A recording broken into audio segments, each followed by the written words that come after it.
ರಿಂದ ನಿಧನರಾದ ಪತ್ರಕರ್ತ ಹಾಗೂ ವಿಜಯ ಆರ್ಥಿಕ ಸಾಕ್ಷರತಾ ಕೇಂದ್ರದ ಸಮಾಲೋಚಕ ಶಿವಶಂಕರ್ ಕೊಲ್ಸಿರ್ಸಿ ಅವರ ಆತ್ಮಕ್ಕೆ ಶಾಂತಿಯನ್ನು ಕೋರಿ ಸಿದ್ದಾಪುರದ ಬಾಲಭವನದಲ್ಲಿ ಮಿತ್ರ ಬಳಗದ ವತಿಯಿಂದ ಶ್ರದ್ಧಾಂಜಲಿ ಸಭೆ ಏರ್ಪಡಿಸಿ ಗಣ್ಯರು 1 ನಿಮಿಷದ ಮೌನಾಚರಣೆಯನ್ನು ಮಾಡಿ ಭಾವಚಿತ್ರಕ್ಕೆ ಪುಷ್ಪ ನಮನವನ್ನು ಸಲ್ಲಿಸಿ ಆತ್ಮಕ್ಕೆ ಶಾಂತಿಯನ್ನು ಕೋರಿದರು. ಈ ಸಂದರ್ಭದಲ್ಲಿ ಮುಖಂಡರಾದ VN Naik, Krishnamurthy Kadakeri, Veerabhadra Naik, Lions club ಅಧ್ಯಕ್ಷ ಎಜಿ ನಾಯ್ಕ್, ಮುಖಂಡರಾದ ಪ್ರಶಾಂತ್ ನಾಯ್ಕ್ ಕಾನಳ್ಳಿ, ರಾಘವೇಂದ್ರ ನಾಯ್ಕ್ ಕೌಚೂರ್, ಅನಿಲ್ ಕೊಠಾರಿ, ರಾಜೇಶ್ ನಾಯ್ಕ್ ಅತ್ತಿ, ದಿವಾಕರ್ ನಾಯ್ಕ್ ಸಮಕಂಡ, ಪಿಡಿ ನಾಯ್ಕ್, ಚಂದ್ರು ಕಾನಡೆ,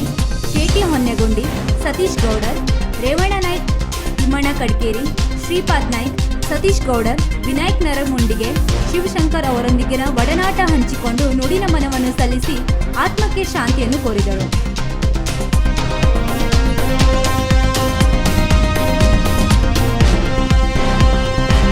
ವೀಕ್ಷಕ ಮಹಾಪ್ರಭುಗಳೇ, ನಮ್ಮ ಚಾನಲ್ ಅನ್ನು ಸಬ್ಸ್ಕ್ರೈಬ್ ಮಾಡಿ, ಶೇರ್ ಮಾಡಿ, ಪ್ರೋತ್ಸಾಹಿಸಿ.